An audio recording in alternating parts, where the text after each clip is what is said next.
We often discuss achievement gaps between different groups in society in academics, professions, and other areas.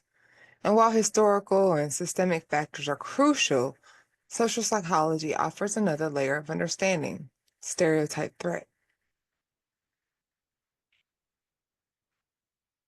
So we see again disparities all around us. Men overrepresented in STEM fields, for instance, and racial gaps on standardized testing.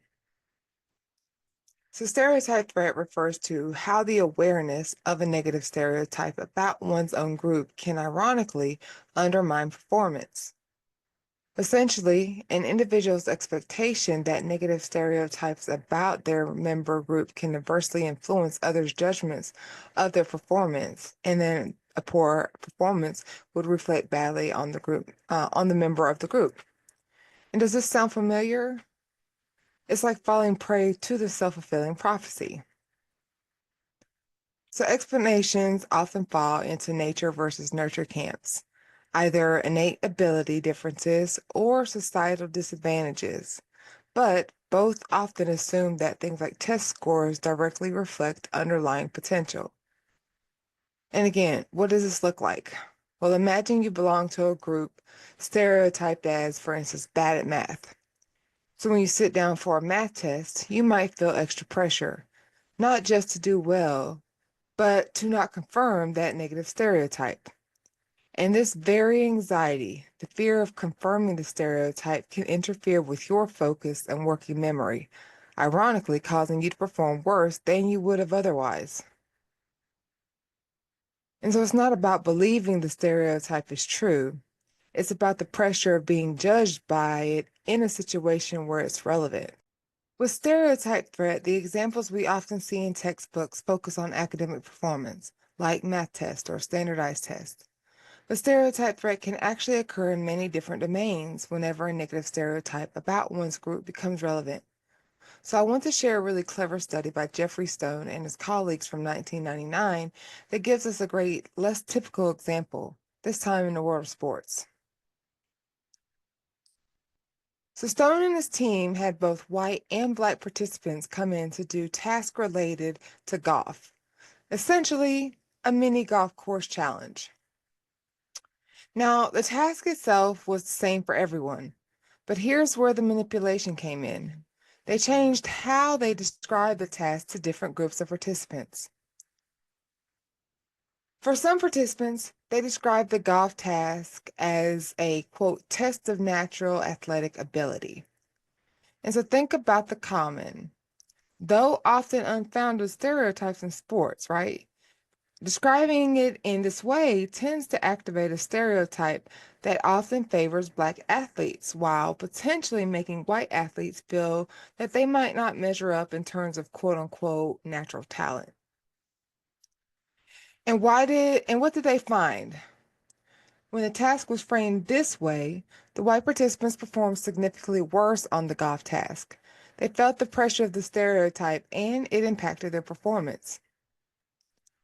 Okay, but then for the other participants, they described the exact same golf task as a measure of, quote, sports intelligence, focusing on strategy, thinking ability, and planning related to the sport.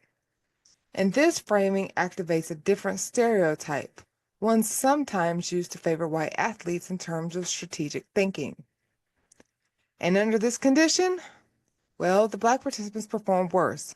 When the task was framed as being about, quote, sports intelligence, their performance suffered due to the activated stereotype threat. So, this Stone and colleagues study is fantastic because it clearly shows a couple of things. First, stereotype threat isn't confined to the classroom. It happens in sports and other performance areas. Second, it beautifully illustrates how the framing of a task is crucial.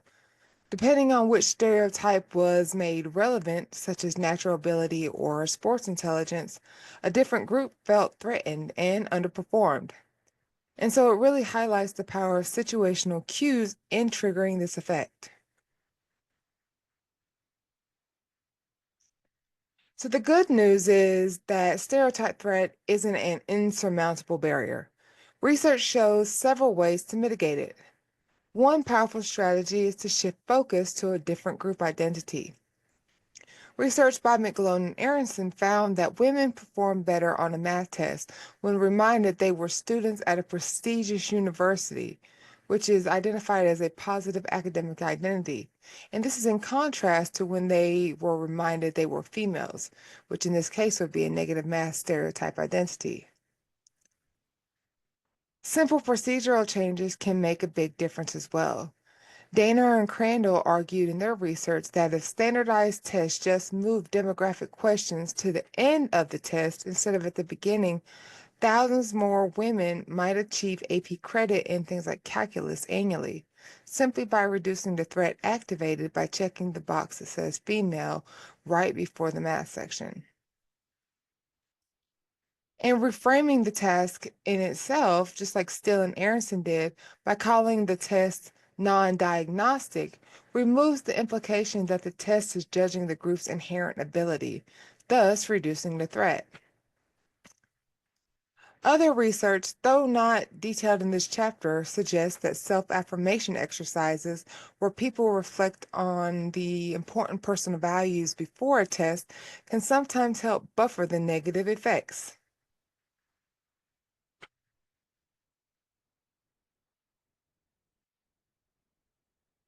Look, I can be a shark. Now my whole house is great. I can do anything good. I like my school. I like anything. I like my dad. I like my cousins. I like my aunts. I like my Allisons. I like my moms. I like my sisters. I like my dad. I like my hair. I like my haircuts. I like my pajamas. I like my stuff. I like my rooms. I like my whole house. My whole house is great. I can do anything good. Yeah. I can do anything good. Better than everyone. Better than everyone.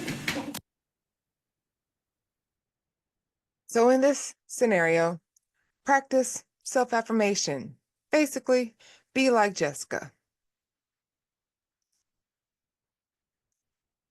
So as we summarize section 4, we've learned that stereotype threat is a key concept, explaining how the mere awareness of a negative stereotype about your group can create anxiety that hinders your performance in relevant situations. We saw evidence across different groups and tasks, from verbal tests for Black students, math for young girls, to even things like driving in older adults could be challenged.